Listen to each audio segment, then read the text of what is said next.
अब ईवीएम हटाओ कमेटी की मेंबर हूँ शाहीन बाग संगठन से कनीज फातिमा। ईवीएम क्यों हटाओ? आखिर में ईवीएम से दिक्कत नहीं होती तो दूसरे देश में भी चलता होता, हमारे भारत में ही क्यों चल रहा है?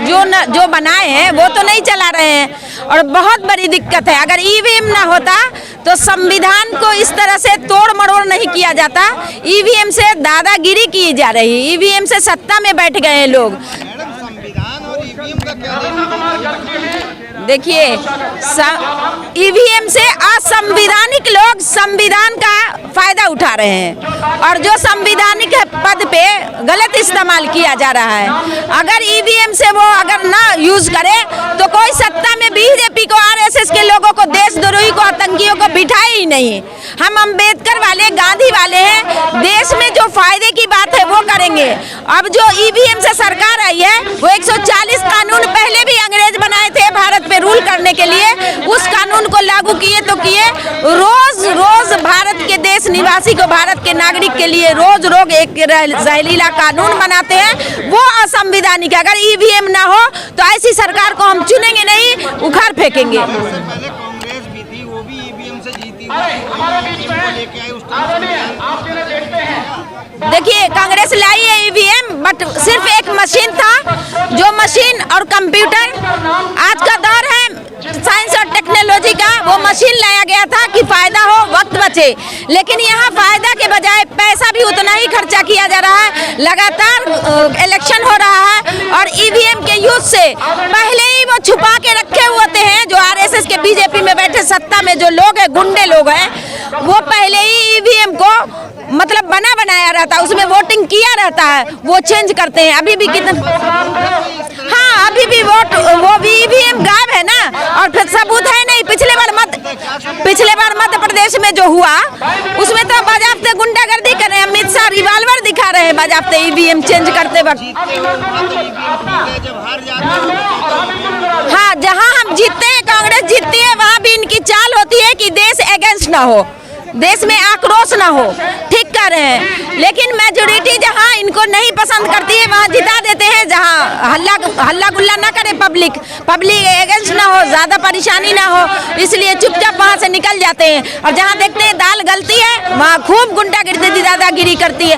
अगर ईवीएम ना हो तो मैं बताना चाहती हूँ देश को, आपके चैनल से बताना चाहते हैं इस माध्यम से कि देखिए अटल बिहारी वाजपेयी हमारे जो पीएम रहे, वो कहीं से नहीं लड़े थे इलेक्शन। कौन सा देश उनको पसंद किया, कौन सी जनता पसंद करके सेलेक्ट करके इलेक्ट करके उनको पीएम बनाई या सांसद बनाई? अभी नड्डा जी हैं, उनका पता कर लीजिए, कहीं से इलेक्शन नहीं करे हैं। अगर ये असंवैधानिक है कि नहीं, वो कहीं के न चुने हुए हैं सांसद, उसके बावजूद उनको पूरे देश का, प्रदेश का अध्यक्ष बनाया गया। हमारे अमित शाह को कौन सांसद बना के भेजा है, कहाँ से चुने गए हैं? ये दादागिरी है कि नहीं, ये असंवैधानिक है कि नहीं? अगर ईवीएम ना होता तो ये सरकार कब की गिर जाती। महिलाओं को दे रहे हैं, महिलाओं में आरक्षण दे रहे हैं, सिलेंडर फ्री दे रहे हैं, राम मंदिर का फ्री यात्रा करवा रहे हैं, इसीलिए वो जीत रहे हैं। 80 करोड़ लोगों को राशन दे रहे हैं।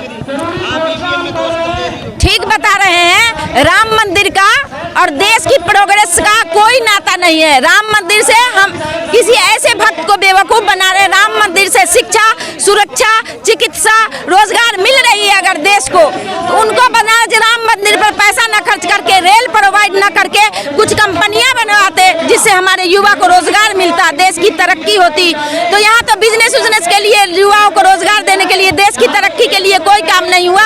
मंदिर पे खर्च किया गया है, मंदिर के लिए गाड़ी प्रोवाइड किया। आपका एग्जाम होता है यूपीएससी का, एम्स का, आईआईटी का, कभी गाड़ी प्रोवाइड की गई है? कितने धक्के खा के हमारे स्टूडेंट जाते हैं एग्जाम देने के लिए, कितनी परेशानियां होती, कितना पैसा खर्चा होता है। तो और राम मंदिर के लिए ये प्रोवाइड कर रहे हैं, तो किसको प्रोवाइड कर रहे हैं? ये गुंडे लोगों को प्रोवाइड करते हैं। गुंडे आक्रोशित हो, देश में दंगा करे, उनके खाने पीने, घूमने फिरने का, जो जाहिल है, जिनको कुछ पता ही नहीं कि देश की तरक्की क्या होती है, उनके लिए ये सहूलत है। अभी सीए पे ही कह रहे हैं, जब जाते हैं बंगाल में ममता बनर्जी एक यहाँ का है सीए लाएंगे, और भी कह रहे हैं सीए होके रहेगा। सीए फर्स्ट ऑफ ऑल, जब शाहीन बाग में धरना प्रदर्शन हुआ था, जब सीए पास हुआ था सदन में, 11 दिसंबर को, तो 12 दिसंबर 13 दिसंबर को जामिया में लड़कों ने प्रोटेस्ट किया कि सीए भी आया था, बिल आया था, और रातों रात प्रेसिडेंट से साइन करा के उन्होंने एक्ट बना दिया। तो उस वक्त बात थी कि सीए के पहले एनआरसी होगा, एनआरसी से पहले एनपीआर होगा, एनपीआर के चोर दरवाजे से एनआरसी कराएंगे, ये जाति और के आधार पर जनगणना नहीं कराएंगे। उस चोर दरवाजे से जब एनआरसी करके डिस्क्वालीफाई हो गए जो लोग, उसको सीए में वो अमेंडमेंट में लाएंगे। बट अभी तो ऐसा नहीं है। पार्टिकुलर पाकिस्तानी अफगानिस्तानी को वो सीए में, मतलब गुंडे को, आईएसआई वाले को वो लाना चाहते हैं, जो आरएसएस जैसे गुंडे हैं, जो आरएसएस वाले जैसे लुटेरे हैं, क्रिमिनल है, आतंकी है, दंगाई है, देशद्रोही है, ऐसे लोगों को अमेंडमेंट में पाकिस्तानी को ये लाएंगे और देश में गुंडागर्दी करेंगे। मैं पहले कहना चाहती हूँ, जो अमेरिका में 9/11 हुआ वो हेडली ने किया था। उन्होंने पहले अफगानिस्तान की नागरिकता ली, और जब 9/11 फिल्माया गया तो अफगानिस्तान को गुस्से में या एक तरह का सिचुएशन बनाया गया, इन्होंने अमेरिका ने बर्बाद कर दिया। उसी तरह से हेडली यहाँ जो हमारे एटीएस ऑफिसर करके शहीद हुए, मुंबई ब्लास्ट हुआ, मुंबई में ताज होटल में, ये भी फिल्माया गया था। हेडली ने ब्लास्ट किया, हमारे एटीएस ऑफिसर को शहीद कर दिया, और हमारे जो दोषी है देश के दोषी को अमेरिका ने बुला लिया। नहीं बुलाना चाहिए, हमारे देश का दोषी हम सजा देंगे।